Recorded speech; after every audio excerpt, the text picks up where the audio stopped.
안녕하세요. 개그맨 정성호, 배우 정서부입니다. 지난 주말에 화성 매양리 드림파크에 다녀오셨다고요? 예전에는 폭격기 사격장이었는데 지금은 뭐 잔디 야구장이 8개나 펼쳐진 멋진 곳이더라고요. 팔도 아이들이 어찌나 잘 뛰어놀던지. 그런데 요즘 뉴스를 보니까 다시 전투기가 날아다닐 수도 있다던데? 그러게 말입니다. 그래서 제가 너무 가슴이 아픕니다. 하지만 너무 걱정하지 말자고요. 이미 사격장을 야구장으로 바꾼 화성 시민들이 있으니까요. 그럼 우리도 함께 할까요? 좋습니다. 화성시를 지키는 일, 여러분도 함께 해주세요.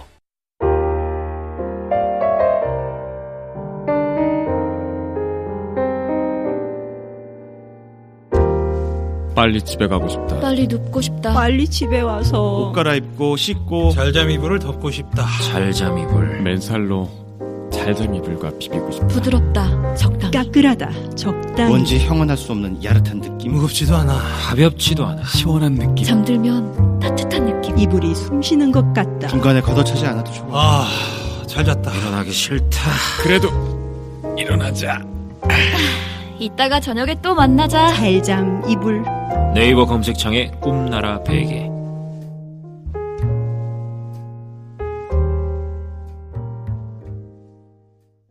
배에 가스가 자주 찰 때, 화장실 갔다 와도 잔변감이 남을 때, 풀어지는 변을 자주 볼 때, 화장실에서 이를 보면 쭈루룩 할 때, 이런 증상이 있으신 분들은 검색창에 오만디환을 검색해보세요. 오만디환은 대장 관련 식품으로서 별도로 광고는 하지 않았는데도 드셔보신 분들의 입소문을 통해서 꾸준하게 판매를 해오고 있습니다. 다른 화학적인 첨가물은 전혀 넣지 않고 천연 재료로 만들었기 때문에 안심하고 드실 수 있습니다. 무색소, 무방부제, 무화학 첨가물로 만든 오만디환입니다. 오만디환은 오만디샵에서 판매하고 있습니다. 전화는 070-4686-4287입니다.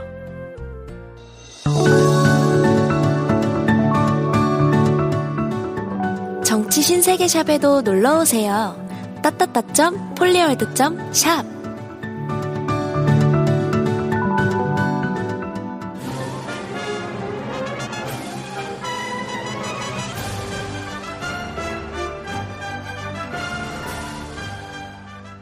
저의 신명을 바쳐 일하겠습니다.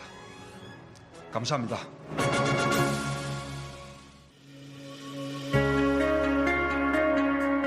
문재인 대통령이 시진핑 중국 국가주석과 정상회담을 갖고 양국이 평화와 번영을 위한 운명적 동반자임을 믿는다고 밝혔습니다. 문재인 대통령을 홀대한다는 악의적 보도가 난무하자 중국 관영 매체 황구시보가 한국 언론은 자책골을 상가하라며 비판했습니다. 문재인 대통령이 한중 경제무역 파트너십 개막식 일정을 취재하던 한국 측 사진 기자를 행사 측 경호원들이 폭행하는 사고가 발생했습니다. 일본을 방문 중인 홍준표 자유한국당 대표가 문재인 정부가 시진핑 중국 주석을 아련하러 갔다는 망발로 국격을 실추시키고 있습니다. 러시아를 방문 중인 더불어민주당 추미애 대표가 알렉산드르 갈루시카 극동개발부 장관을 만나 양국 협력 방안을 논의했습니다. 홍종학 중소벤처기업부 장관이 포항을 방문해 지진으로 피해를 입은 포스코 등 기업 현장을 살펴보고 지원 방안을 논의했습니다. 시청자 여러분 안녕하십니까? 12월 15일 금요일 뉴스 신세계 권순욱, 송은정입니다. 네, 시끄러운 뉴스들이 굉장히 많았습니다. 네, 특히 해외에서 들어오는 소식들이 참 시끄러웠는데 일단은 국내에서도 좀 중요한 소식이 있었습니다. 우병우가 구속이 됐어요. 우병우가 3세판이죠. 결국 3분 만에 구속영장이 발부가 됐고, 그 다음에 검찰이 최순실한테 25년을 구형했습니다. 이게 구형이기 때문에 법원에서 재판 결과 선고량이 얼마 나오는지를 한번 봐야 되는데요. 맞습니다. 내년 1월 26일에 선고 일정이 잡혀 있습니다. 아주 6주나 남았습니다. 최순실은 검찰 구형대로 나왔으면 좋겠습니다. 그러면 뭐 최순실이가 어제 뭐 감옥에서 죽으라는 거냐, 옥사하란 얘기냐 이렇게 얘기했는데 옥사하란 얘기입니다. 좋은 거 많이 먹고 살아서요. 80세 넘어서도 살 가능성이 있는 분이에요. 그래서 옥사 안 하시도록 25년까지만 사시게 하셔야 되겠습니다. 하여튼 국내에서도 좀 시끄러운 소식이 있었지만 또 해외에서 들어온 소식이 특히 많았습니다. 첫 번째 소식으로는 우리 대통령께서 어제 한국, 중국의 정상회담을 잘 진행을 하셨죠. 그 얘기를 좀 해드릴까 합니다. 자, 결론적으로 이번 한중 정상회담 네, 굉장히 성공적인 결과를 도출을 했다고 말씀을 드리면서 시작을 하겠습니다. 네, 정말 성공적입니다. 일단은 뭐 예상했던 시간보다도 1시간은 넘게 굉장히 긴 시간 동안 그러니까 좀 허심탄회하게 이야기를 했다라는 그 청와대 쪽 박수현 대변인 얘기가 나왔고 그리고 이제 한반도 평화 특히 제일 중요한 게 그거였죠. 평화와 안정을 확보하기 위한 4가지 원칙에 합의를 했습니다. 네. 자, 또 하나 전제로 깔고 지금 들어가야 되는 게 박근혜가 시진핑 뒤통수 후려갈긴 이후 깨져버린 한중 간의 신뢰관계가 회복을 하기 위한 과정에 있다는 거. 이걸 전제로 봐야 되겠습니다. 정상적인 관계가 아니에요, 지금. 네. 그렇죠. 자, 첫 번째, 한반도에서 전쟁은 절대 용납할 수 없다. 한반도 비핵화 원칙을 확고하게 견지한다. 북한의 비핵화를 포함한 모든 문제는 대화와 협상을 통해 평화적으로 해결한다. 남북한 관계 개선은 궁극적으로 한반도 문제를 해결하는 데 도움이 된다. 네. 뻔한 얘기 같죠? 뻔한 얘기 같지만 가만히 생각하면 특히 이제 뭐 전쟁 가능성이라든지 이런 부분을 일단 완전히 제거를 해놓은 합의문이죠. 네, 맞습니다. 북한의 이제 핵도 사실 포기시켜야 되는데 전쟁으로는 절대 안 된다라는 우리 대통령님이 항상 말씀하시던 원칙이 사실은 이제 중국에서도 그 원칙을 같이 합의를 해줬다고 봐야 되는데 이게 사실 뭐 우리 지금까지 미국 트럼프 대통령이랑 대통령께서 얘기하실 때마다 항상 또 같은 이 뉘앙스의 이야기를 하시지 않았습니까? 미국에서도 항상 그래서 문재인 대통령의 한반도 정책을 지지한다 이런 이야기를 굉장히 많이 했는데도 또 오늘 오전에 제가 이렇게 출근하면서 쭉 보니까 미국 보란 듯이 전쟁 불가 손잡은 한국, 중국 뭐 이런 식의 또 기사들이 막 쏟아지고 있어요. 조중동을 비롯해서. 그러니까 미국도 미국이 언제 전쟁한다 그랬나? 그러니까요. 예? 미국의 방침이 지금 전쟁한다는 겁니까? 근데 무슨 미국 보란 듯이. 미국 보란 듯이. 전쟁 불가 손잡았다. 뭐 이렇게 얘기해요. 아이고 참네. 바보들. 아니 그러면 설령 미국이 전쟁 방침을 갖고 있다 그러면. 그럼 우리가 전쟁해야 되나요? 미국 언론은 그렇게 쓸 수도 있겠죠. 근데 도대체 대한민국 국적을 가진 언론들이 쓸 수 있는 표현은 아닙니다. 누차 말씀드리지만 지금 대한민국 언론들은 조국이 어디인지를 잊어버린 사람들 같아요. 맞습니다. 그러니까 악다구니 싸움만 남아있는 처참한 지금 풍경을 우리가 지금 보고 있습니다. 대한민국 언론이 얼마나 타락하고 추악했는지 그 생생한 현장을 지금 보고 있고요. 맞습니다. 네. 그래서 청와대에서 그 전쟁 불가 불용은 그 원칙은 미국이랑 똑같은 원칙이다라고 또 이거를 또 해명을 해서 또 얘기를 또 나오기도 했더라고요. 하여튼 뭐 그런 일이 있었고. 그리고 이제 그 대화 내용 중에 어떻게 나왔냐면 한중 정상 간의 한 라인을 구축하겠다라는 얘기가 있었어요. 이게 지금 의외의 이야기인데요. 아직까지 한 라인이 없었다는 게 조금 이상한 일이죠. 없었다는 거죠. 네. 이명박근혜 9년 동안 툭하면 전략적 동반자 관계 이렇게 엄청난 포장을 했습니다. 포장을 했고 제가 사실 이번 대한민국 언론의 온갖 허위 왜곡 보도 때문에 2013년 박근혜가 방중했을 때 중국 방문했을 때 어떻게 기사를 썼는지를 검색을 해봤어요. 기간 지정을 해가지고. 2013년 6월 27일부터 6월 30일까지 기사를 봤는데 비판 기사가 하나 거의 안 보여요. 안 보이죠. 전부 찬양 기사예요. 맞습니다. 전부 장밋빛이고. 자, 그렇게 화려한 수식어로 치장했던 전략적 동반자 관계라던 한중 간의 한 라인 하나도 없었어요. 그리고 지금 문재인 대통령이 취임했을 당시 한중 관계는 최악인 상태였습니다. 박근혜가 저질러 놓은 진짜 그야말로 빅동 하나 때문에 지금 박근혜가 쌓아놓은 똥을 우리가 치우고 있잖아요. 그래서 그 상황에서 지금 한 라인 구축까지 왔다는 거예요. 대통령 지금 취임하신 지 7개월을 향해 가고 있잖아요. 그죠? 7개월 됐나요? 벌써 7개월 됐네. 그러게 말입니다. 우리 맛있는 사탕이 조금씩 줄어드는 그런 느낌 있잖아요. 네, 맞아요. 그럼 그 최악의 상황으로 갔던 한중 관계에서 지금 신뢰 관계를 조금씩 회복해서 한 라인 구축까지 왔다는 거예요. 그렇죠. 그러니까 그건 어떻게 보면 9년 전으로 되돌려 뭐 아니면 뭐 박근혜 전으로 되돌렸다라는 게 네. 아니라 그거보다 더 발전한 거죠. 사실 없던 네, 거를 그렇죠. 지금 만든 네. 거기 때문에 그거 외에도 정상 차원 물론 고위급 수준의 전략적 재활을 활성화를 아예 해 나가겠다 이런 이야기도 있었고요. 그리고 대통령께서 또 그 여러 가지 영내 이제 뭐 협력이 좀 필요하다 우리가 그래서 네. 한미중 뭐 한중일 이런 식으로 네. 다양한 형태의 3자 협의체를 좀 활성화를 해보자 이런 제의도 했다고 하시고요. 그렇죠. 네. 뭐 다양한 왜냐하면은 이게 서로 간의 이해관계가 다르기 때문에 이렇게 서로 다양한 테이블로 대화를 해 나가면서 각각의 국가가 갖고 있는 이해관계들을 서로 이렇게 조율해 나갈 수 있는 협의체가 있다면 아무래도 한반도와 그 이 주변 정세를 관리하는데 네, 더 안정적이죠. 굉장히 유용할 것으로 생각됩니다. 맞습니다. 그리고 우리 그 대북 제재를 통해서 결국은 그 이제 대화 테이블로 북한을 끌어내자라는 네. 내용들도 또 합의를 하셨고요. 네. 그래서 뭐 우리 유엔 안보리 관련한 그 결의안을 또 충실히 이행하자 이런 이야기도 같이 포함해서 예, 좀 이렇게 더 이전보다는 대북 제재나 이런 것들을 조금 더 협조를 해주겠다라는 의미인 것 같아요. 네. 그런 부분도 있었고. 그 다음에 이제 네. 역시 또 한중 간의 가장 중요한 문제는 또 사드가 있죠. 네. 예, 사드가 있는데 사드는 역지사지로 지금 해결이 된 상황입니다.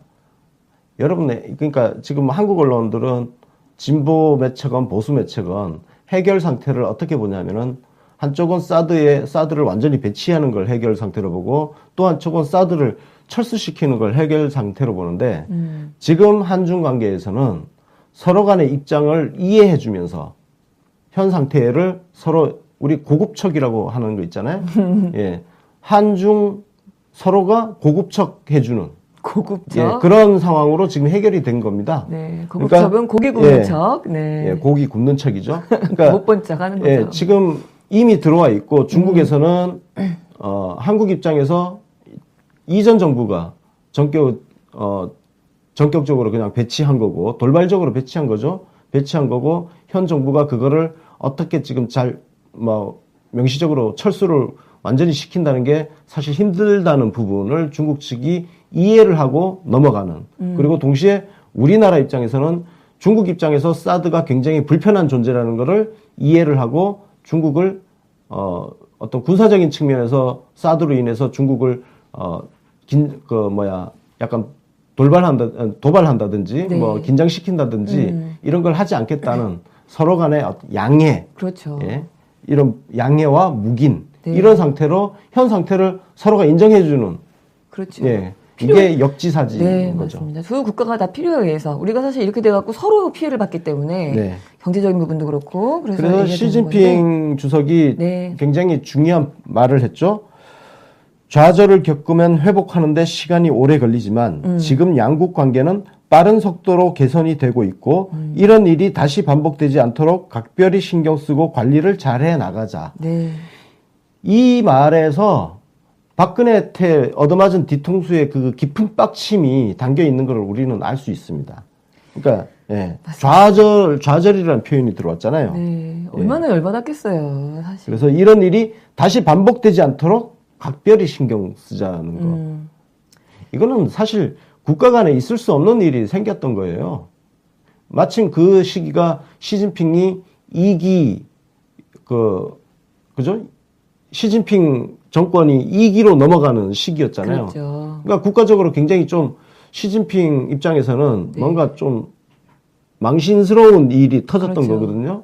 정치적으로 네. 굉장히 타격을 또 내부적으로는 입었을 네. 수도 있지요. 그래서 뭐 지금 뭐 중국 입장에서는 당연히 사드가 불편하고 마음에 안 들지만 한국 측이 이제 이거에 대해서 계속 우리 입장을 좀 중요하게 생각해주고 적절히 처리하길 바란다 또 이렇게 얘기를 네. 했는데 이거 가지고 뭐 또 일부에서는 사드 얘기는 아직도 하고 있다 이러지만 내용을 보면 사실은 발언 수위는 뭐 거의 제로에 가깝다고 봐야 될 것 같고 이 얘기도 그나마 사드에 대한 언급이 이제 그 두 정부가 이제 인사가 참석하는 확대 정상회담에서는 아예 나오지 않았고요. 그 최소한의 인사만 배석하는 소규모 회담이 있었어요. 소인수 회담. 그 자리에서 이게 잠깐 이렇게 언급이 되었던 거고 그나마 카메라나 그러니까 보는 눈, 언론으로 나가야 된다거나 이런 일이 있을 때는 시진핑 주석도 그렇고 네. 우리 대통령도 그렇고 사드도 사실 꺼내지 않으려고 굉장히 좀 주의를 했다라는 이야기가 있어요. 네. 네, 그래서 이렇게 잘 진행됐고 또 한 가지는 시진핑이 또 감사 인사를 했습니다. 그렇습니다.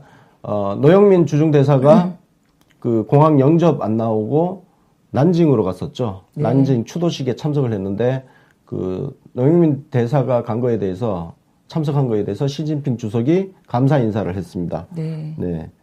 그렇잖아요. 이게 사실 우리가 처음부터 우리 한국 언론들은 전혀 다른 방향으로 기사를 썼잖아요. 왜 우리 대통령이 중국 가는데 왜 공항 영접 안 나오고 시진핑이 난징 추도식 간 거를 문제 삼고 맞아요. 홀대 받았다 그러고 자리를 비웠다. 네. JTBC가 이제 그런 얘기 했었죠. 손님 초대해놓고 집 비웠다는 등 이런 얘기 했었고. 그 손석희도 개소리하면 얻어맞고 그러는 거예요. 그리고 저도 방송을 하다가 실수를 할 수도 있어요. 그러면 저한테 혼내세요. 그런 거예요. 아니 개소리하면 비판받고 해야 되는 거지. 아니 그 멍청하고 부지런한 새끼들이 또 생각이 나서. 멍부. 네. 지금 현 상황을 보세요. 언론이 온 사방에서 지금 이 지랄들을 하고 있는데 아직도 무슨 손석희, 최승호 아니 그 사람들 빠돌이 짓해서 뭐 남는 게 뭐가 있다고 왜 그래 대체. 왜 그러나 몰라요 진짜. 그런 그러니까요. 인간들이 지금 이 상황을 방조하고 조장하는 책임이 있는 거예요. 지금 언론들하고 지금 일치단결해서 싸워도 모자랄 판에 무슨 언론을 감싸고 지금 처자빠졌어. 한심한 인간들. 네, 맞습니다. 노예근성 쩔어가지고. 네, 그거 외에도 반가운 소식도 있었어요. 우리 그 중단됐던 협력 사업들이 굉장히 많지 않습니까? 네. 그거를 다시 다 재개하자. 또 이런 이야기. 이번 방중의 핵심은 그겁니다. 사실요, 네. 자, 사드라는 어떤 군사 외교적인 문제 때문에 경제, 문화, 이런 교류 협력이 전부 중단됐었잖아요. 네. 그래서 이런 군사 외교적인 문제와 이 경제 문화적인 문제를 좀 분리를 하자. 예. 완벽하게 분리는 되지 않겠지만 이쪽은 그래도 민간 교류는 살아야 될 거 아니냐. 이런 측면이 있습니다. 그래서 사드 문제도 어쨌든 역지사지로 서로 고급척하면서 예, 이렇게 대충 이렇게 정리를 한 거 정리하고 네. 기존의 사드 때문에 완전히 이 끊어졌던 좀 완전 박살이 나 있던 그럼요. 민간 교류 부분은 완전히 지금 원상 회복 수준으로 지금 가고 있는 겁니다. 네, 맞습니다. 예. 우리 뭐 문화 콘텐츠 같은 것도 마찬가지고요. 그래서 다 다시 예. 협력 사업을 재개하자라는 얘기가 있었고, 그거 외에도 또 이제 상대방 국가에 대한 투자 확대도 계속 지속적으로 하자. 또 한 가지 중요한 거는 한중 FTA 서비스 투자 쪽 FTA를 후속 협상을 또 재개를 하자 이런 이야기가 있었죠. 예. 협상 개시를 선언했죠. 선언을 한 것을 이제 환영한다. 네, 이런 이야기 있었고요. 자, 그다음에 또 기다리던 소식. 네. 미세먼지 문제를 양 국가가 같이 함께 이제 좀 줄여 나가는 쪽으로. 네. 예. 이게 너무 반가운 소식이죠. 사실 이게 이런 얘기 할 때 중국이랑 상의해서 잘 같이, 왜냐면 중국도 오염이 되면 안 좋으니까 같이 했을 때 다들 뭐 아이고 얘기할 수나 있나 보자 뭐 이랬잖아요. 네. 그런데 뭐 아무렇지도 않게 가서 이렇게 너무나 쉽게 이 합의를 또 끌어내셨어요. 그러니까 우리 과제 한 중간에 놓여 있는 과제들을 지금 다 하나하나 다 풀고 있잖아요.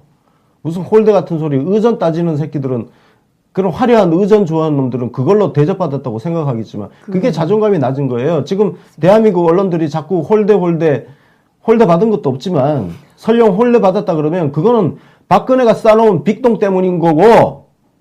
네, 홀대 받은 것도 없어요. 그리고 그렇습니다. 지금 대한민국 언론이 지금 미쳐 날뛰고 있는 저 기저에 뭐가 있냐면요. 미국 사대주의 못지않은 중국 사대주의가 깔려 있는 거예요. 심하죠. 저게. 심합니다. 저건 극명한 중국 사대주의에서 비롯된 기사들입니다. 무슨 홀대가 나오고 있어서 중국이 그럼 무슨 대단한 강대국 가가지고 우리가 뭐 쪽팔리지 않게 대접을 잘 받아야 홀대 안 받는 건가? 그게 도대체 어떻게 대접받아야 되는 거야? 화려한 막 환영 행사 이런 거 열고 그러면은 환대받은 거고 그런 거야? 박근혜 때 그런 기사 많이 썼더만. 박근혜 때 기사 검색하면 전부 찬양 일색에 중국 가서 엄청나게 환대를 받았다는 등 그런 기사로 도배가 되어 있어요. 네, 맞습니다. 그 기사 이따가 제가 또 보여드리기도 할 건데, 하여튼 이런 이야기 있었고, 그리고 미세먼지 공동저감 외에도 지금 굉장히 중요한 얘기, 뭐 빅데이터, 인공지능, 그 다음에 뭐 드론 같은 거, 특히 중국 같은 경우에 앞서 나가는 부분이잖아요. 하여튼 그런 4차 산업혁명에 대해서도 같이 대비를 하자 이런 이야기. 그다음에 우리의 그 신북방 정책, 신남방 정책이 중국의 1대1로 구상이랑 궤를 같이 하는 측면이 있다라는데 두 정상이 굉장히 주목을 했다고 합니다. 그래서 같이 할 수 있는 게 뭐가 있을지 앞으로 좀 그 사업을 좀 발굴해 보자 이런 이야기도 있었다고 하고요. 그리고 우리나라 그 독립운동 사적지 보존을 많죠. 함께 지금 중국이 그 독립운동 보존하는 거는 좀 신경을 많이 써주고 있는 편이에요. 그런 것 같아요. 왜냐하면 일본. 그렇죠. 네, 공동회죠. 같은 동병상련을 갖고 있죠. 그렇죠. 네. 그래서, 많이 그 관심을 갖고 해주고 있는데, 또 이와 반대로, 시진핑이 우리나라 정부에다가 중국군 유해 송환, 우리가 그걸 지속적으로 해주고 있는 거에 해줬답니다. 대해서 이제 감사하다는 인사를 또 했습니다. 그렇죠. 이거는 사실 조금 더 감사한 거죠. 왜냐하면 그 당시 중공군은 사실 우리한테는 적 아닙니까? 근데도 유해를 발굴해서 그 지속적으로 협력한다는 거는 하여튼 우리가 참 잘하고 있네요. 근데 이런 재밌는 얘기도 있어요. 시진핑 주석이 옛날에 저장성 당서기 시절에 한국 유적지 보호 사업을 본인이 자기가 지원해줬다고 또 자랑을 또 했답니다. 이 자리에서. 그만큼 이런 얘기가 나왔다는 거는 우리 문 대통령한테 잘 보이려고 얘기하는 거잖아요. 그래서 굉장히 분위기가 좋았다는 생각이 좀 들기도 하고요. 굉장히 우호적인 분위기에서 그렇죠. 지금 이번 정상회담이 진행됐다는 것을 보여주는 대목입니다. 맞습니다. 그리고 그거 외에 또 우리 그 공통점이 또 동계올림픽 우리가 있고 또 그 다음에 4년 뒤에 또 중국에서 하지 않습니까? 그래서 그거를 우리 쪽에서 성공적으로 잘 개최하고 서로 같이 협력해서 그 노하우를 또 그 베이징 동계올림픽 때 또 전수해주기도 하고 뭐 이런 협력 이야기도 했다라고 합니다. 너무 많은 얘기가 나왔어요, 사실. 이렇게까지 저는 많은 얘기가 다 한꺼번에 쏟아져 나올지는 몰랐는데. 시진핑 주석이 하여튼 평창 동계올림픽 개막식에 참석을 했으면 좋겠고, 시 주석은 초청을 했고요. 본인이 직접 참석하지 못한다면 고위급 대표단을 파견하겠다. 올 수 있다면 오고 만약은 안 된다고 하면 뭐 회담 분위기가 서로 상대방한테 지금 주변 아무래도 이제 여러 가지 사안이 좀 예민한 것도 있었고 그러다 보니까 굉장히 서로 좀 조심하시면서 좀 배려하는 그런 분위기가 좀 있었다라는 얘기가 있어요. 어쨌든 지금 불신이 있었던 상황에서 이거를 회복해가는 과정에 있기 때문에 완전히 신뢰관계가 회복됐다고 감히 말하기는 힘든 상황인 거예요. 그러니까 이것도 사실은 박근혜가 만들어 놓은 쌓아놓은 적폐를 우리가 해소하는 과정에 있는 거고요. 진짜요? 외교 적폐인 거죠. 그래서 망가진 한중 관계를 이전에 돈독했던 신뢰 관계 그 수준으로 되돌리는 데는 시간이 조금 더 필요할 겁니다. 필요한데 그래도 이 회복 속도를 보면 정말 굉장히 빠른 속도로 지금 회복되고 있다는 거죠. 맞습니다. 참 다행이다 싶어요. 그래서 뭐 문 대통령 말씀하실 때마다 계속 고개도 막 끄덕끄덕하고 눈도 맞추고 하면서 굉장히 호의적으로 했다 뭐 이런 이야기 있었고요. 회담 마치고 나서 MOU 서명식이 있었습니다. 7건의 MOU가 체결이 됐습니다. 요거는 뭐 제목만 간단하게 볼까요?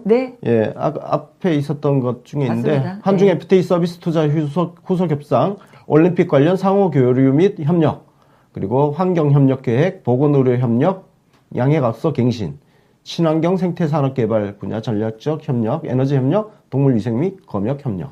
이렇게 7가지입니다. 저 친환경 저게 이제 특히 이제 우리 미세먼지 부분도 있어서 좀 도움이 됐을 것 같습니다. 환경 협력 계획 관련돼서 이런 얘기가 있었고 그 정상회담 이거 다 하기 전에는 당연히 도착하신 다음에 환영식이 있었겠죠. 우리랑 분위기가 조금 달랐어요. 의장대 서열이 우리 언론에서는 사진을 이렇게 좀 작게 찍어서 제가 갖고 온 것도 좀 협소한데 제가 오면서 지금 해외 언론들이 보도하는 것들 사진을 봤어요. 그랬더니 거기는 전체를 다 비춰주는 사진들이 많이 나왔습니다. 풀샷이. 근데 와 의장대 그 사열 숫자가요. 군인 그 숫자가 우리가 했던 거에 한 5배도 넘는 것 같습니다. 진짜 크더라고요. 진짜 많이. 뭐 중국이 자랑하는 거는 인구잖아요. 그래서 대국의 위용을 뽐낼 수 있는 것들이죠. 우리 사진, 우리 언론들이 찍은 사진은 저렇게 좀 이렇게 앵글이 좀 작게 나오고 해외 언론들 중국이랑 그 다음에 해외 언론들에서 나온 걸 봤더니 거기는 뭐 엄청난 규모를 보여주더라고요. 그래서 하여튼 사이즈가 컸고 우리 여사님이랑 같이 이제 저렇게 우리 여사님 빨간색 참 잘 어울리지 않나요? 깜짝 놀랐습니다. 빨간색은 중국의 색깔이죠. 그래서 일부러 붉은색을 많이 입으신 것 같아요.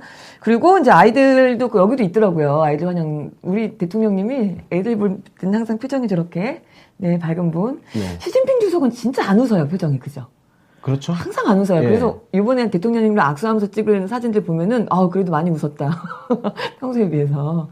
그런 생각이 좀 들기도 하고. 카리스마가 있어요, 나름. 네, 좀 약간 무서운 느낌이 호랑이 같은. 우리 대통령님도 한 호랑이인데 맞아요. 시진핑도 못지않은 호랑이 스타일이에요. 그러게 말입니다. 그 우리 김정은 여사님도 우리 여사님도 이제 별도 일정이 좀 있으셨어요. 바쁘셨어요. 일단은 양국 여사님의 친교 활동이 있겠죠, 당연히. 원래는 차담회가 예정돼 있었습니다.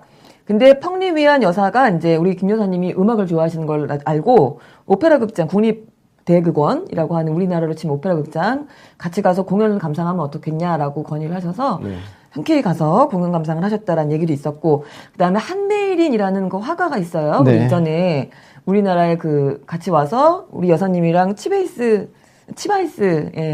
전시회 같이 보셨던 분인데, 이분 예술관이 중국에 크게 있어서 한번 가겠다 약속을 하셨었답니다. 그래서 그 약속을 지키러 갔습니다. 네, 가셔서 예술관 관람도 하셨다는 얘기고요. 그리고 이제 아까 그 정상회담 그렇게 진행을 하고 끝난 이후에는 당연히 만찬, 국빈 만찬. 그다음에 우리 그 수교 25주년 기념 문화 행사가 또 예정이 돼 있었죠. 그래서 그 두 가지가 진행이 됐는데, 이게 비공개 일정이라 그런지 뭐 관련 사진이나 이런 게 아예 없고요. 기사도 없어요. 근데 뭐 하다못해 보도자료라도 좀 받았을 텐데, 어제 이제 이거 안 쓰고 다른 거 쓰시느라고 다들 바빠서 그랬는지 관련 기사가 정말 없었습니다. 그래서 이제 간신히 이제 찾은 것들을 조합했을 때는 일단 국빈만찬에는 배우 송혜교 씨, 뭐 엑소, 그 다음에 우리 중국으로 이제 이적해서 지금 활동 중인 배구 선수 있잖아요. 김연경 선수. 그 다음에 뭐 추재현 부부, 이렇게 해서 같이 연예인들도 많이 오고 했다라는 얘기고, 식사 메뉴는 아무리 찾아도 없었고요. 뭔가 엄청난 거 드셨을 거다, 이렇게 예상만 하는 거고, 이어진 문화 행사도 마찬가지로 관련된 게 없었습니다. 그래서 우리 작곡어소리 페이스북에 분위기 사진이 하나 올라왔어요. 그래서 저런 분위기에서 공연이 됐구나라는 것만 알 수 있었고요. 간접적으로 이렇게 분위기만 그리고 느끼고, 우리 김연경 선수가 또 인스타그램에 저 같이 찍은 사진. 그래서 우리 대통령 내외 부부가 어떤 옷을 입으셨는지만 확인이 됐습니다. 저렇게 예쁘게 차려입고 가셨다라는 거. 네, 그래서 이렇게 진행이 되셨다라는 얘기고, 이 많은 일정이 다 어제 하루에 다 몰려 있었잖아요. 이 일정들이. 근데 어제 아침 식사로 드셨던 메뉴가 또 굉장히 또 화제가 됐어요. 이게 그 중국인들이 즐겨 먹는 메뉴래요. 그게 말입니다. 그래서 중국인들이 특히 그 고위 지도자들이 어떤 서민 행보를 보여주는 것을 굉장히 좋아한다고 합니다. 그래서 그 중국에 지금 총리가 있죠? 총리가 리커창 총리. 리커창 총리도 그렇고, 이런 역대 그 중국 총리나 주석들이 이렇게 가끔씩 서민 행보를 이렇게 보여준다고 합니다. 약간의 쇼잉이긴 하지만, 그렇죠. 우리도 그렇잖아요, 사실. 중국인들이 그런 걸 되게 좋아한대요. 그래서 문재인 대통령이 저렇게 중국 서민들의 일상과 똑같은 어떤 그런 식사를 하시게 된 배경은 중국인들한테 중국인들의 그 약간 심리를 반하는 감정이 아직도 조금 있는 경우 있어요. 그렇습니다. 그런 것도 좀 풀어주고. 그래서 저런 모습을 보여주면서 중국인들의 마음을 열기 위한 그런 측면에서 저런 식사를 하신 거죠. 맞습니다. 저게 무슨 일종의 두유 같은 거고, 하나는 밀가루 반죽을 이제 우리 식빵 반죽 같은 그 반죽을 튀긴 거라고 하는데, 어떤 맛인지 대략 상상은 가는데 먹어보지 못해서 먹어보고 싶다는 생각 좀 들었습니다. 그래서 지금 저 식사를 가지고도 혼밥이니 뭐니 이런 소리를 하잖아요. 물어뜯는 언론들도 있어요. 지금 오바마도 예전에 쌀국수 먹은 거 가지고 우리나라 언론들은 그 오바마의 행보에 대해서 좋은 기사를 썼잖아요. 왜 우리나라 대통령 기사에는 혼밥 운운하면서 아니 그러면 대통령이 지금 중국을 갔으면 그 삼시세끼 내내 중국 쪽 사람들하고 밥을 먹어야 된다는 그런 게 어디 있어? 트럼프는 우리나라 방문했을 때 삼시세끼를 우리나라 사람들하고 계속 먹었나? 말이 되는 소리를 해야지. 여기에 무슨 혼밥 같은 소리를 갖다 붙이고. 기도 안 차죠. 그러니까 쓰레기 소리를 듣는 거 아니야. 맞습니다. 지금 말씀하신 것이 바로 다음 소식이었는데요. 뒤에 있어요. 여기 넘어가기 전에 요 메뉴가 지금 이 식당에서 문재인 대통령 세트 메뉴로 개발해서 판매를 할 예정이라고 합니다. 그러니까 대박 났대요. 이니 세트네요. 이니 세트 만들어서 팔겠다는 거죠. 대박 났다 합니다. 이미. 우리 대통령 다녀가시고 나서 여기 사람들 줄 섰대요. 그렇겠죠. 우리 언젠가 저도 베이징 갈 일 있으면 이 가게는 꼭 한번 들려야겠다는 생각이 들기도 하네요. 어쨌든 그러니까 대통령께서 그냥 단순히 식사를 하신 게 아니에요. 이거는. 그럼요. 중국인들의 마음을 열기 위한 행보했다는 혼밥 거. 같은 소리하고 예. 정말 자빠졌어요. 정무적 판단이 들어간 안할 수가 전략이 없습니다. 들어가 있는 행보라는 그러니까요. 머리 나쁜 거 인정하는 건지 뭔지 모르겠는데 하여튼 그래서 그 이상한 그 기사들 좀 볼게요. 다음 소식 바로 갑니다. 네. 네, 그 기가 막힌 기사들이 좀 있었어요. 뭐 이준석까지 나와가지고 무슨 뭐 어린 놈의 새끼가 정치를 네. 못되게 배워가지고 아주 그냥 네.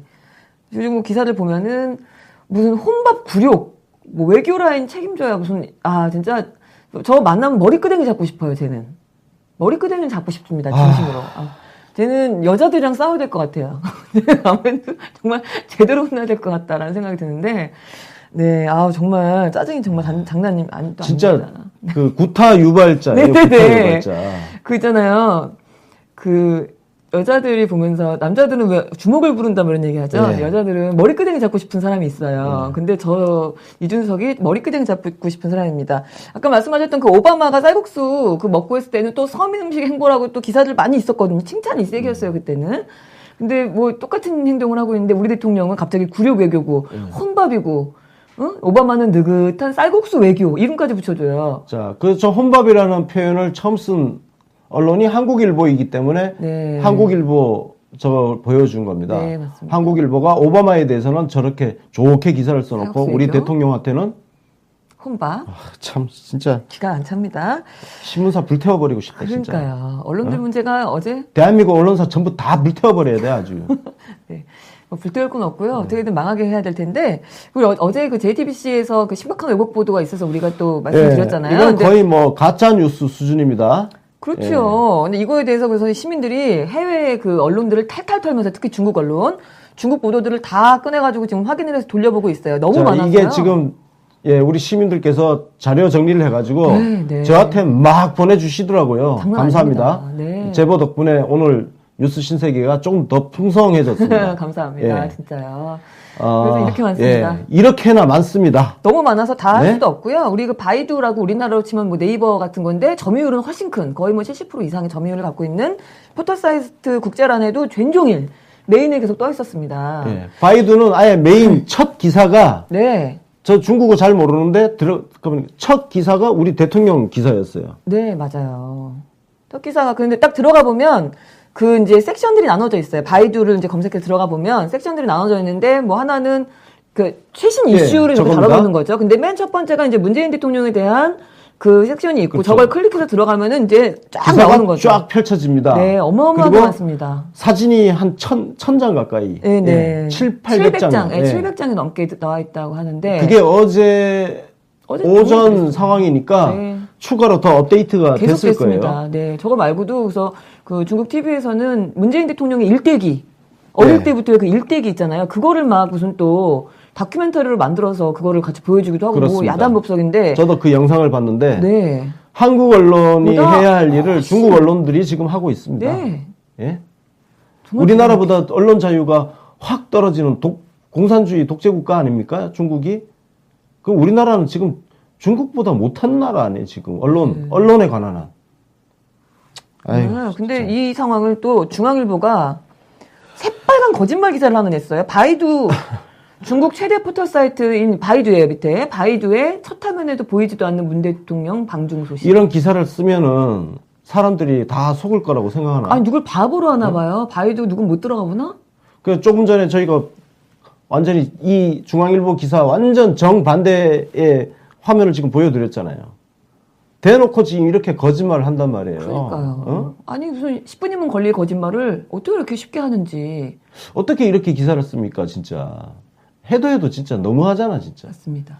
아니 그러니까 정말 제가 보기에는 정보가 약한 이거 찾아볼 줄 모르고 정보가 약한 사람들 안 찾아보는 사람들 정치에 관심 없는 사람들을 타겟팅한 거짓말 기사라고밖에 사실 생각할 수가 없는 거죠. 그 사람들이라도 속여 먹겠다는 거죠. 안 속을 사람들은 안 속고 속을 놈들은 걸려라. 지금 그거죠. 이 기사들은. 이거는 어쨌든 징벌적 손해배상부터 해서 이 쓰레기 같은 기사는 법을 분명히 만들어야 됩니다. 맞습니다. 이런 거 앞장서서 만드는 국회의원이 있다면 진짜 완전 전폭적으로 지지를 해줄 생각입니다. 어부들입니다. 근데 그런 새끼가 지금 아직 잘 안 보여요. 예? 언론에 대해서, 언론 문제에 대해서 입방긋하는 인간들이 지금 별로 없어. 그러니까요. 다 입 쳐닫고 눈알만 뱅글뱅글 돌리고 있죠. 맞습니다. 노무현 같은 기계 하나 갖고 있는 정치인이 잘 안 보인다는 거는 굉장히 우리 좀 슬픈 일이죠. 네. 예. 근데 어쩔 수 없습니다. 노무현 대통령 같은 분이 그렇게 쉽게 예. 나오는 분이 아니에요. 그건 그래. 뭐, 예, 어쩔 수 없는 부분이고요. 오히려 그 BBC 코리아가 우리 문재인 대통령 방송 소식을 또 심층 보도를 하기로 했고요. 이 BBC 코리아 이 뉴스가 내용이 너무 좋더라고요. 내용이 참 좋습니다. 네. 이 내용은 사실은 저희가 그 대통령님 중국 가시기 전에 일정을 소개하면서 제가 간략하게 말씀으로만 드렸던 건데 BBC가 굉장히 자세하게 설명을 했어요. 네. 대통령께서 왜 충칭을 갔는지에 대해서 충칭 처음이란 말이에요. 대한민국 대통령으로 역대. 처음인데 왜 충칭에 갔냐 이렇게 BBC가 분석을 해놨습니다. 거기는 대한민국 상해 임시정부가 있었던 곳이죠.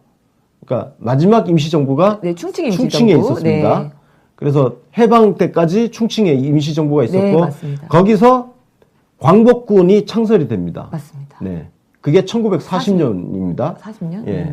그리고 그런 한국과는 그런 인연을 가진 곳이 충칭이고 그리고 충칭에는 현대차 공장이 있어요. 네. 그리고 SK 하이닉스 공장도 있습니다. 맞습니다. 그런데 최근 그 박근혜 때문에 이 한중 관계 파탄 나면서 현대차도 중국에서 지금 고전을 하고 있다고 그래요. 우리나라 기업들이 고전하고 있는 상황에서 우리 한국 기업들을 격려해주기 위해서 또 충칭이 적합한 곳이었고 네. 그리고 1대1로가 그렇죠. 중국의 역점 사업이잖아요. 21세기판 실크로드라고 네. 이야기를 하는데 그 출발점이 바로 맞습니다. 충칭이라는 겁니다. BBC가 이렇게 자세하게 분석을 해놨어요. 이거 한국 언론이 이런 기사 써야 되는 거 아닙니까? 그러니까요. 못 들어가고 있는 건지, 네. 진짜, 한심합니다. 하여튼, 그래서 오죽 한심하면 중국 언론이 그 환추스바오, 네, 여기는 진짜 일베 같은 언론이거든요. 솔직히 말해서 진짜 쓰레기 같은 언론이에요. 예? 여기 진짜 우리나라 입장에서 보면 완전 기레기거든, 여기도. 한국신문가 관영 매체인데 굉장히 뭐 극우적이라고 해야 되나요? 그렇죠. 중국 입장이 네. 완전 굉장히 민족주의적이고 네, 중국 패권주의 지향하는 네. 그런 일베류의 언론인데 이런 언론한테 욕먹고 있어요. 황구시보 한 얘기가 틀린 말이 또 없는 거야. 그 제가 읽어보니까요, 틀린 말이 없어요. 근데 오히려 그나마 좋게 봐준 것 같아요. 이게 뭐 문 대통령을 자꾸 이제 우리 한국 언론들 때리는 이유가 뭐 일종의 그 보수 세력이 한국 보수 세력의 불만 표출로 보인다. 그러니까 조중동 같은 경우는 그게 맞는 얘기죠. 네. 근데 중요한 건 이 사람들은 한경호는 지금 모르는 거야. 한경호는 그거 아니잖아요. 또 다른 의미잖아요. 한경호는 저거는 뭐 애새끼들이 뭔 생각하고 있는지 모르겠어. 정말. 온 언론이 조중동 논조에 놀아나고 있을 때 중심 하나 탁 잡고 기사 쓰면은 이럴 때 점수 좀 건데. 따고 그럴 텐데 그러니까요. 이 머저리 새끼들은 그것도 잘 못해요. 네. 네. 멍부 그런 내용인 것 같아요. 그래서 내용들도 뭐 사실에 근거해서 보도해라. 네, 그렇죠. 이런 이야기. 그리고 복잡한 정세 속에서 현 상황까지 어렵게 개선한 한중 관계를 소중하게 여겨라. 맞지요? 맞는 얘기만 아주 줄줄이 했습니다. 안 그래도 파탄 나 있는 관계를 그러니까요. 회복을 시키려고 노력하고 있는데 한국 언론은 계속 파탄 나라고 지금 저주를 퍼붓고 있잖아요. 네, 그렇게 얘기하고 있어요. 한국시보도. 세상 어느 나라 언론들이 그런 언론들이 있습니까? 자국의 이익을 해치기 위해서 기사를 쓰는 언론이 이 지구상에 어디가 있냐고. 맞습니다. 대한민국 언론 말고 한번 갖고 와봐요. 자기 나라 망하라고 그런 식으로 기사 쓰는 언론이 어디 있나요? 전 세계에. 망신살이 뻗칩니다. 망신살이. 아마 제가 생각하기에는 어느 나라의 언론이 이렇게 다른 타국의 어느 나라의 언론들을 이렇게 공개적으로 비판하는 경우가 정말 있을까? 별로 없는 일일 것 같아요. 얼마나 한심했으면. 그런 생각도 하여튼 드는데. 제가 BBC 뉴스를 보면서 네. 야, 이 잘하면은 한국 언론 시장을, 미디어 시장을 외국 언론들이 먹을 수도 있겠다는 생각이 들었습니다. 왜냐하면 지금 BBC뿐만 아니라 CNN이라든지 여러 외신들이 한국어판을 하고 있거든요. 네. 근데 그 외신들이 정말 공정하고 객관적인 시각으로 지금처럼 한국 뉴스를 더 많이 생산을 해내면 그 우리 미디어 시장을 외신들이 다 장악을 할 수도 있겠다는 생각이 들었습니다. 그리고 한국 언론은 뭘 어떻게 먹고 사느냐? 맨날 어뷰징 기사나 쓰고 황색 저널리즘, 연예인 사생활 캐기 이런 거 가지고 클릭수 올려가지고 인터넷 광고나 좀 따먹고 그렇게 연명하겠지. 그리고 기업체들 안 좋은 뉴스, 안 좋은 정보 캐내가지고 멱살 잡고 흔들어가지고 광고 받아내고. 네. 정부 정책 홍보비 지금 많이 올라와 있는데 그거 어떻게든 뜯어먹고 그렇게 먹고 살려고 하겠죠. 근데 하여튼 한심합니다. 제가 그 외신 쪽에 그 관계자라면 한국 시장을 집중적으로 한번 공략해 볼 가치가 있을 것 같습니다. 예. 네, 맞습니다. 아, 갈 길이 바쁘지만 우리 다음 소식 가기 전에 네. 열도시킬 겸 다음 소식이 이제 우리 어제 그 얻어맞춘 기자에 대한 이야기인데요. 그 전에 잠깐 광고 보고 오겠습니다. 네. 네. 아, 우리 그 참 훌륭한 기자분들께서 사고를 치셨죠. 네. 어제 폭행 사건 기자가 폭행을 받았다라는 거는 다 이제 들어서 알고는 계시겠지만 간단하게 설명을 그래도 혹시 모르는 분 계실까 봐 드리자면 네, 그 중국에 있는 경호원들이 제재하는데 그걸 뚫고 이제 사진 기자죠. 뚫고 이제 들어가려고 하다가 이제 감정이 시비가 붙은 거죠. 뭐 보니까 뭐 서로 욕 주고받고 뭐 이랬다는 얘기도 있던데 하여튼 그래서 결국은 끌려 나가서 그 경호원들이 한꺼번에 막 몰려가지고 그 사람 한두 명을 두드려 팼다라는 얘기입니다. 저게 최초에 이제 뭐 중국 쪽 경호원 이렇게 해서 그렇게 그러니까 얘기가 나오니까 마치 중국 공안인 것처럼. 네네. 근데 지금 나온 아니죠. 얘기로는 코트라. 네. 예, 코트라에서 코트라가 우리나라 그 무역진흥업체 회사 그 네. 협회 그 우리나라입니다. 한국 네. 투자무역공사인가 네네. 그렇죠. 코트라에서 행사를 하는데 대통령께서 거기에 참석하신 거잖아요. 그래서 코트라 쪽에서는 중국 업체를 고용을 한 거죠. 그렇죠. 그죠? 현지 업체를. 네, 현지 업체를 왜냐면 한국인들을 데려올 수 없잖아요. 그렇죠. 중국에서 하는 그거는. 행사니까 네. 당연히 중국인 경호원들이죠. 그러니까 사설 경호업체를 사설 경호업체죠. 네, 계약을 한 거죠. 한 네. 90명 정도가 왔다고 해요. 그 과정에서 하여튼 충돌이 생겨서 얻어맞은 부분은 유감이죠. 어쨌든 폭력 행위가 일어난 부분은 네, 때린 건 굉장히 나쁜 유감이죠. 겁니다, 일단. 예, 유감인데 이게 지금 사실관계가 명확하게 나오기도 전에 그냥 자꾸 외교 문제로 만들어 가려고. 네. 그래서 참. 그러니까 이거 참. 그게 우리 대통령이 어제 정상회담하고 그러니까 공식 환영식을 하기 전에 이걸 오전에 먼저 가셨던 일정인데 그 뒤에 있는 일정들을 다 망치게끔 하는 그 논조의 기사들을 그것도 이렇게 빠를 수가 있습니까? 중국에서 대통령 관련된 기사는 빨리도 안 쓰더니 왜 이렇게 이게 빨리 도는지 온갖 무슨 동영상부터 해서 순식간에 그냥 싹 뿌려졌어요. 그리고 뭐 내용 나오는 거 보니까 뭐 오늘 오후에 그 정상회담은 뭐 예정대로 할 거냐 뭐 이런 질문까지 나온 경우가 있던데 아니 그러면은 기자 한 명 맞았다고 정상회담 안 합니까? 어처구니가 없는 진짜 머리에 뭐가 들어있는지 모르겠어요. 간덩이가 배 밖으로 나왔어요. 이게 지금 대한민국 언론의 지금 문제가 뭐냐면 모든 고위 관료라든지 정치인들, 기업체에서 기자들 간땡이를 엄청 키워놨어요. 예. 그래서 끊임없이 이어진 호의가 권리가 되어버렸어요.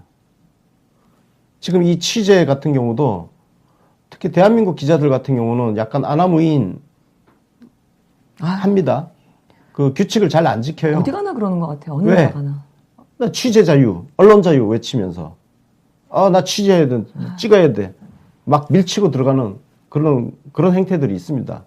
근데 어떤 행사가 있으면 그 행사장에 룰이 있거든요. 룰을 지켜야지. 룰을 안 지키면 문제가 생길 수 있죠. 근데 하여튼 지금 이 부분은 조금 더 이제 명확하게 진상조사 결과가 나오면 지금 중국 공안에서 수사를 하고 있다니까. 네. 진상조사를 좀 결과가 나온 거를 보고 이야기를 하고요. 자, 황당한 거는 경호원을 찾는 거예요. 진짜. 어처구니가 없죠? 진짜 깜짝 놀랐습니다. 저 그 영상을 보고. 대통령 경호원들이 대통령을 경호하는 게 그 사람들 임무지. 나 진짜 어이가 없어가지고 진짜 생각해 보세요. 아니, 주변에 무슨 일이 생겼다고 대통령 경호원들이 그 주변에 일 생긴 곳으로 쫓아가? 경찰입니까? 대통령 경호원이? 정말 입이 더러지려고 그래요. 참아야 돼. 얘기, 그 내용 보니까 없다, 그거를 가지고 또 뭐 나중에 윤영찬 국민수석한테도 막 따지면서 경호원이 한 명도 없었냐, 불렀는데 안 왔냐.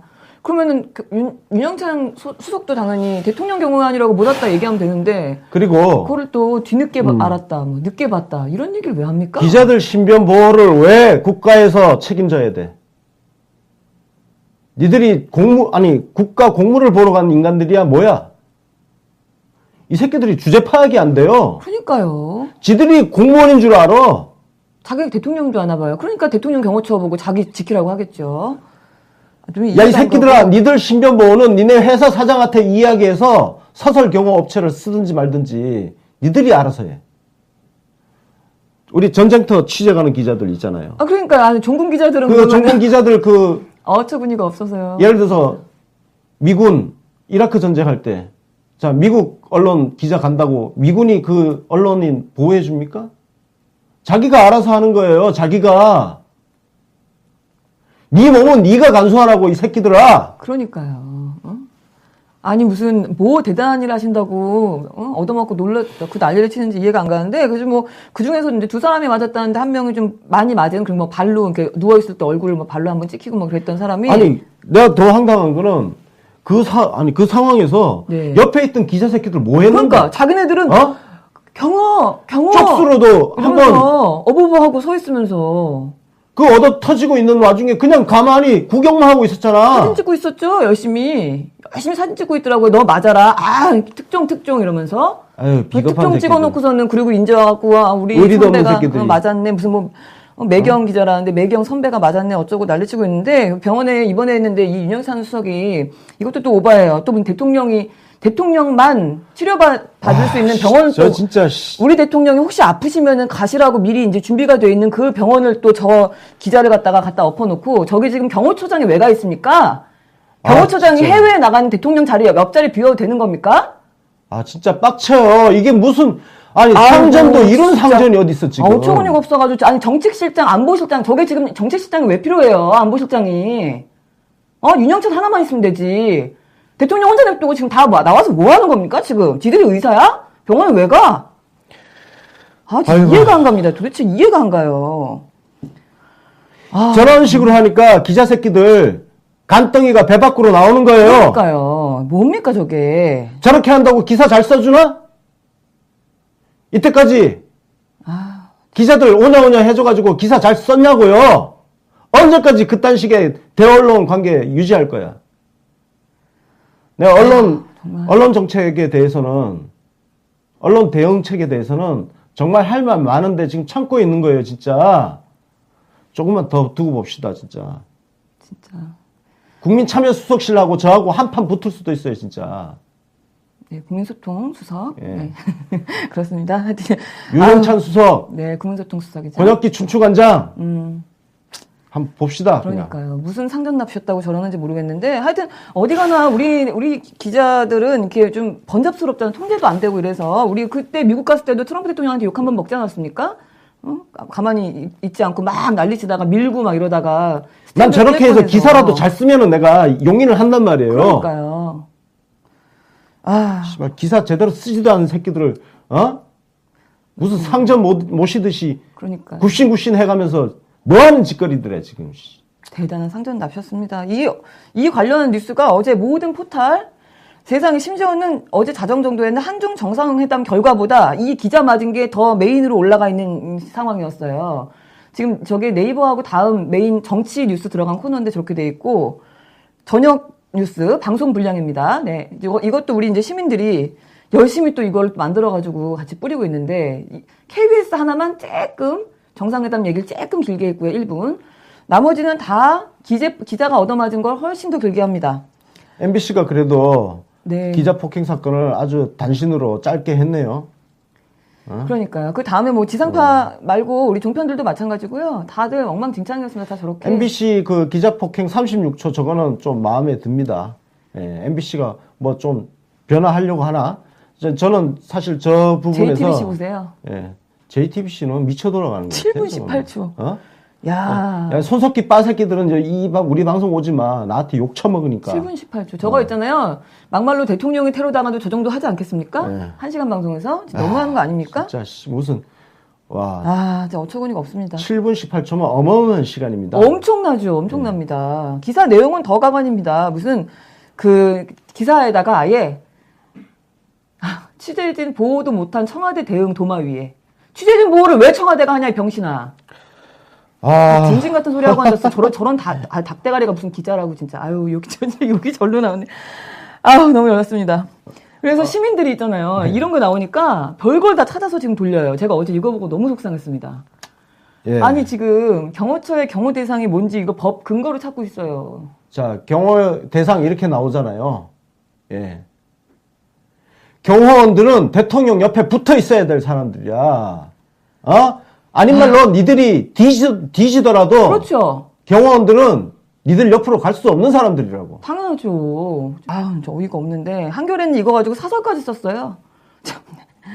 아니 본인들 솔직히 내부적으로 문제 있었던 거 있지 않습니까? 뭐 폭행 치사 사건 뭐 개인적인 문제긴 하지만 그거는 보도도 안 하고 쉬쉬하더니 이거 뭐 좀 맞았다고 이 난리를 칩니까? 한겨레 신문은 그 기자들끼리 사건이 일어났었죠. 그러니까요. 그 사건이 과실치사로 몰아가려고 했었죠. 네. 한겨레는 네. 과실치사는 형량이 굉장히 낮습니다. 실수니까. 네. 근데 1심 법원에서는 상해치사로 징역 4년이 선고됐습니다. 네. 굉장히 생각보다 많이 나왔죠. 네. 많이 나왔는데 그 판결이 선고되고 나서 기사를 보면 한겨레는 선고 그 판결문을 제대로 보도를 안 했어요. 그 판결문을 보면 어떤 대목이 있냐면은 죄질이 무거운 데 비해서 반성의 기미가 없다는 내용이 맞아요. 있습니다. 있었어요. 근데 한겨레는 자사 기자에 대한 그 보도를 하면서 그 내용은 쏙 빼놨어요. 네. 그래놓고 이번에는 좀 맞았다고 갑자기 한중 외교를 사설까지 쓰나? 네, 지금 이게 이렇게... 사설까지 쓸 일이야? 정말 박근혜 때 있잖아요. 국빈으로 중국 갔을 때 그 꽃처럼 옷에 입고 싸돌아다닐 때 그때도 비슷한 사건이 있었답니다. 그래서 지금 그때 요번에 나온 기사를 읽다 보니까 그 기사들 중에 박근혜 정부 때도 비슷한 일이 있었다라는 기사가 나와요. 있었죠. 네네. 기사 좀 보여주세요. 그 당시 기사가 있었습니다. 이거 전에 기사 없나요? 제가 준비. 있었는데. 네.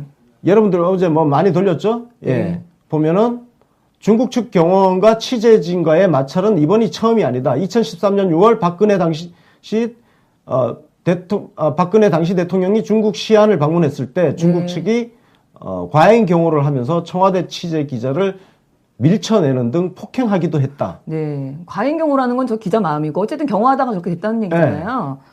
똑같은 건데 저 당시에 그러면은 언론 기사들이 그래서 저게 있었나 지금처럼 이런 게 있었나 그거를 제가 지금 아까 좀 전에 보셨던 그 사진으로 쭉 보면 이것도 우리 시민들이 찾아서 돌리고 있는 건데 저 모든 기관에 있는 기사가 다 저거예요. 기자님이 아까 말씀하셨던 것처럼 무슨 엄청나게 극진한 데 받았어요. 각별한 한 대 받았어요. 환영 받았어요. 외교 예우. 극진한 예우. 그러면 그 당시에는 경호원들하고 그런 몸싸움도 있고 했는데 왜 기사를 안 썼을까? 박근혜의 방중 성과가 훼손될까봐 안 쓴 거예요. 그러니까요. 그래서 이해해요. 저렇게 하는 거. 이해한다고요. 어쨌든 그 외교를 망치면 안 되는 거니까. 욕할 땐 욕하더라도. 와, 기자들 정말 최악입니다. 이번엔 최악이고요. 좀 우리 그 인간의 그 기본적인 맹자께서 말씀하신 그 사단 칠정의 기본적인 거 있잖아요. 수호지심은 있어야지. 수호지심. 부끄러움이 있어요. 없어요. 부끄러움을 알아야죠.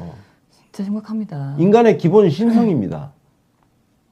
언론들 그게 없으면 인간이라고 할 수 없는 거죠. 포기한 것 같은데요. 뭐 포기한 그 인간에게 포기한 무리가 또 있죠. 야당 뭐 신났어요. 그래서 뭐 자바국당 다 한꺼번에 나와서 지금 뭐 중국이 이제 문재인 대통령을 무시해서 생긴 참사다. 뭐 외교 참사다. 뭐 난리 났어요. 심지어는 지금 그 안철수 같은 경우는 강경화를 경질을 하고 또 얘는 틈만 나면 강경화를 물고 늘어지는 게 참 신기한 애인데 하여튼 이런 이야기도 있고요. 근데 우리나라 뭐 자세하게 소개는 안 드릴게요. 아마 항상 사실 내용이고 다 개소리라 가지고. 네, 근데 우리 당에서 이제 논평이 나왔어요. 우리 더불어민주당에서 논평이 나왔는데 이 논평 내용을 보니까 중국 경호원들로부터 폭행을 당하는 있을 수 없는 사고가 발생했다. 중국 경호원이라고 쓰시면 이게 공안이라고 착각하잖아요. 왜 이렇게 쓰십니까? 그리고 다시 한번 현장에서 취재를 봉쇄당하고 폭행 입은 언론인께 깊은 위로의 말씀을 드린다. 현장에서 취재를 봉쇄당한 게 아니고요. 현장에서 경호를 당한 겁니다. 경호에 제지를 당한 거예요. 김현 대변인은 사퇴하세요. 이게 뭡니까? 우리 당에서 왜 이렇게 능력 안 되는 자리 있는 거 내가 보니까 힘에 붙여. 대변인 논평이 뭐야? 저게 뭐야 지금? 아니 정말 필요한 사실관계 논평은 파악도 제대로 안 돼 있고. 그러니까요. 아군이야 적이야 뭐야? 그냥 제3자 같아. 남의 일이야 그냥. 아우 짜증납니다. 온 사방에서 우리 정부를 지금 물어뜯고 있는 이 상황에 남의 일처럼 한가하게 진짜 한가해. 근데 그냥 당직자도 아니고 대변인이지 않습니까? 대변인이라는 게 그 당의 입 아닐까 입? 당에서 지금 이게 공식 논평으로 이렇게 나오면 어떡합니까? 홈페이지 딱 걸려있고. 오늘 전화 올 것 같은데 전화 차단해버려야지 진짜. 뭐 민주당 우리 소속 그 정치인 중에서도 또 이상한 입장도 밝히는 경우도 있었어요. 이것도 뭐 이해가 안 갑니다. 예. 감히 대한민국 기자단을 폭행하다니? 감히? 대한민국 기자단이 뭔데요 도대체? 친합니까? 감히래. 많이 와. 친해요? 진짜 짜증. 이 끔찍한 외교적 결례. 끔찍하대. 끔찍하다. 대통령 시진핑 책임져라까지 나왔어. 와. 어떻게 이렇게 죄를 뿌립니까? 아니 진짜 너무 오버스럽지 않습니까? 거기에서 중국 대사관 앞에서 촛불 들어가서 저거 갖고 촛불 저거 지금 다 삭제했다고 그러던데 삭제했대요. 삭제했대요? 삭제했다고 하는데 경고망동 좀 하지 말라고요. 주제 파악들이 안 돼 있어. 맞습니다. 최소한 문재인 대통령하고 우리 정부가 어제 처음 사건 터졌을 때 얼마나 전부 조마조마 노심초사했습니까? 그러면 그 사안이 뭔지를 팩트를 정확하게 알 때까지 좀 쳐닫고 열심히 구글링하면서 자료 좀 찾아보면서 사태 파악하고 난 다음에 말을 하든지 해야지. 금방 지울 거를 왜 저렇게 올리는지. 중국 대사관 촛불 시위 부탁드리고요. 진짜. 하여튼 그래서 이 사건 이후에 정상회담이 있었잖아요. 이게 먼저 터지고 그 다음 정상회담이랑 뭐 만찬 이렇게 있었기 때문에 만찬 같은 거 진행하면서 기자들한테 이제 우리 쪽에서 취재 가이드라인을 좀 제발 좀 지켜달라. 막 그냥 뚫고 들어오니까 하지 말라고 청와대가 당부를 했답니다. 그랬더니 또 그걸 가지고 반발을 했대요.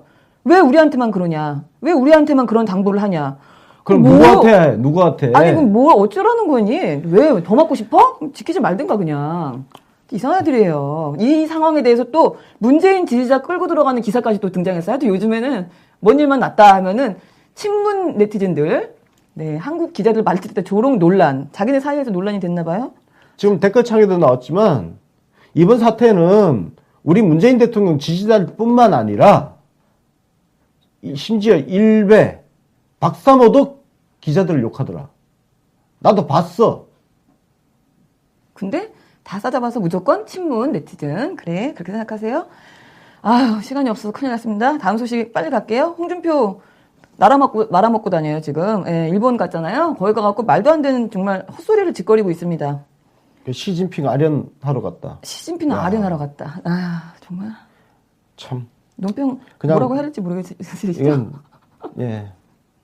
너무 쓰레기 같은 발언이라 가지고 이게 지금 대한민국 언론의 논조하고 같은 맥락이에요. 홍준표가 조금 더 표현을 세게 한 거예요. 거죠. 지금 쉽게 얘기해서 우리나라 언론들도 다 이 홍준표하고 같은 말을 계속 했던 겁니다. 그렇지만 중요한 거는 그래도 명색이 제1야당의 대표 아닙니까? 어떻게 그것도 기자들이 아베 총리 앞에 대놓고 저러지는 않잖아요. 아베 총리 명전에 대놓고 우리 대통령을 이렇게 깔 수가 있습니까? 이거에 대해서 그래서 우리 우원식 원내대표가 오늘 오전에 성질 한번 부렸어요. 이거는 도저히 용서 안 되는데 묵과 못한다. 당장 사과해라 난리 쳤는데 이런 거를 대변인 논평을 이런 걸 내셔야죠. 지금 이거 어제 나온 뉴스인데 이건 논평이 없어요. 왜? 그렇습니다. 그리고 다음 소식은 추미애 대표. 지금 이 상황은요. 그야말로 대한민국 언론이 총궐기를 한 상황입니다. 사태 파악을 정확하게 해야 되는 게 지금 이게 시민들이 기레기들하고 지금 사실 전면전 하고 있는 상황이거든요. 여기에 정치인들 처신 잘하세요. 정치인들 처신 잘하라고. 진짜 그렇습니다. 시간이 없으니까요. 욕할 시간이 없으십니다. 다음은 우리 추미애 대표가 러시아에 있어요. 근데 극동개발부 장관, 거기는 이제 땅이 좀 넓으니까 어느 지역별로 또 나눠서 장관이 있나 봐요. 극동개발부 장관을 만나서 뭐 했겠습니까? 당연히 우리 대통령이 극동 그 개발을 같이 한다고 얘기를 했잖아요. 러시아랑. 네. 그거에 대한 이야기를 하셨겠죠. 추미애 대표 기사는 저희가 일부러 집어넣었어요. 기사 안 써줘요. 기사를 안 써. 네. 아니 홍준표 기사, 안철수, 유승민 기사는 그렇게 많이 쓰면서 대한민국 정부 여당의 정권을 잡고 있는 여당 네. 대표에 대한 뉴스를 안 써. 없어요. 이것도요. 더불어민주당에서 그 자리에서 사진 찍어서 기자들한테 보내는 거예요. 그러면 그 내용도 안 쓰고 사진으로 포토뉴스만 올려놔요. 아, 어처구니가 없습니다. 러시아에 또 올림픽 위원장 있잖아요. 올림픽 네. 위원장도 만나고 왔어요. 뭐 하고 다니는지 딱 보이시겠죠? 올림픽 위원장을 네. 만났다는 건 러시아가 이번에 정지 먹지 않았습니까? 출전 금지. 네. 그거 풀러 간 거죠. 당연히 보이콧 하지 말고 손수를 보내달라. 그 얘기 했겠죠. 뒤에서 저렇게 잘 받쳐주고 있는 우리 수고 많은 추미애 대표님 사랑합니다. 마지막 소식 가겠습니다. 홍종학 장관이 포항에 다녀왔다라는 SNS를 올렸어요. 그래서 네. 이 소식도 저희가 일부러 집어넣습니다. 기사를 안 써줍니다. 네. 네. 기사를 안 써주기 때문에 네. 저희가 굳이 중소벤처기업부 홈페이지에 들어가서 자료를 긁어왔어요. 네, 들어갔더니 또 홈페이지 들어가면 보도 자료를 또 공개를 해놔요. 네. 쫙 저렇게 보도 자료 네. 이렇게 해서 해놓는데 안 씁니다. 그래서 뭐 어떤 이야기를 하셨냐면 그 지금 피해를 입은 중소기업들이 많이 있지 않습니까? 그리고 네. 포스코도 있고 그래서 포스코 그다음에 성진 뭐 E&I 같은 그런 중소기업 업체들 피해받은 중소기업 업체들 간담회를 하고 또 그 죽도시장 방문해서 이제 지역 소상공인 간담회도 하고 이렇게 해서 그 중소기업 소상공인에 대해서 이제 피해가 무엇이 있는지 챙기고 돌아왔다라는 소식이었습니다. 네. 네. 아 정말 오늘 열받는 얘기를 많이 하고 단신을 짧게 말씀을 드렸는데요. 오늘의 준비한 소식은 여기까지고요. 오늘은 12월 15일 금요일이었습니다. 오늘 오후에 프로그램 있지요? 네. 네. 오늘 오후 3시에 안호영 의원 인터뷰가 있는데요. 네. 여러분들 좀 생소하시죠? 안호영 의원 오늘 스토리 오늘 들어보시면 정말 재밌을 겁니다. 안호영 의원은 전라북도 무진장이라고 하죠. 무주, 진안, 장수 네. 예, 그쪽 지역구에서 살아 돌아오신 분입니다. 국민의당 바람이 휩쓸고 간 그 호남에서 예, 살아서 돌아오신 분입니다. 우리 호남의 그 한석 아닌가요? 저긴 안호영 의원은 전북입니다. 전남은 이계호 의원 한석이고 그렇죠, 네. 전북은 이춘석 의원 익산 네, 익산 을인가 갑인가 하여튼 익산하고 안호영 의원 딱 2명입니다. 총 세 분이네요. 예, 3명이죠. 귀한 분이군요. 예, 그래서 네. 귀한 분입니다. 그리고 이분 모시고 내년 지방선거 전북 도지사 네. 그리고 자치단체장 선거 이야기도 하는데 그 앞에 살아온 삶 스토리, 예, 학생 시절 이야기 뭐 이런 것들이 좀 재미있을 거예요. 그렇군요. 저희는 지금 우리 대중적으로 많이 알려지지 않은 분들 숨어 있는 보물 같은 맞아요. 좋은 국회의원들을 우리 당 의원들을 여러분들한테 많이 소개를 해드리고 맞습니다. 싶어요. 일은 잘하는데 예. 홍보는 못하는 분. 예, 권칠승 의원도 그랬고, 맞아요. 예, 그렇습니다. 네, 기대를 해보겠습니다. 오늘 3시, 그 다음에 10시, 밤 10시요. 예, 네. 밤 10시에 뉴비시월드 라이브가 있네요. 네, 그렇게 해서 라이브 2개가 있으니까 많이 시청해 주시기 바라겠고요. 오늘 방송이 딱 뉴스 신세계 100회였습니다. 네. 네, 그래서 내일 공개 방송 안내를 좀 해드려야 될 것 같은데요. 오후 6시고요. 5시 한 30분 정도부터 입장이 가능할 것 같아요. 그죠? 그리고 너무 일찍 오셔도 입장이 안 됩니다. 안 돼요. 입장이 안 됩니다. 그러니까 5시 30분부터 입장이 가능하니까 5시 30분 정도 맞춰서 오시면 좋을 것 같습니다. 네, 위치가 그 종강역 마이크 임팩트 스퀘어 13층입니다. 이쪽으로 오시면 될 것 같고요. 그 다음에 유튜브로 저희가 생중계도 같이 할 겁니다. 그래서 혹시 뭐 지역에 계시거나 일정 때문에 못 오시는 분들은 유튜브 생방송으로 6시부터 8시까지 2시간 동안 할 거니까요. 같이 봐주시면 좋겠습니다. 그러면은 저희는 내일 오후 6시, 저녁 6시에 그 공개방송 자리에서 다시 만나뵙도록 하겠습니다. 오늘 시청해주신 여러분 고맙습니다. 감사합니다. 언제나 날 찬란하고 찬란하게 비춰주는 그대여 나를 안아줘요. 영원히 속삭이고 싶어 반짝반짝 빛나는 나의 예쁜 그대에게 정치 신세계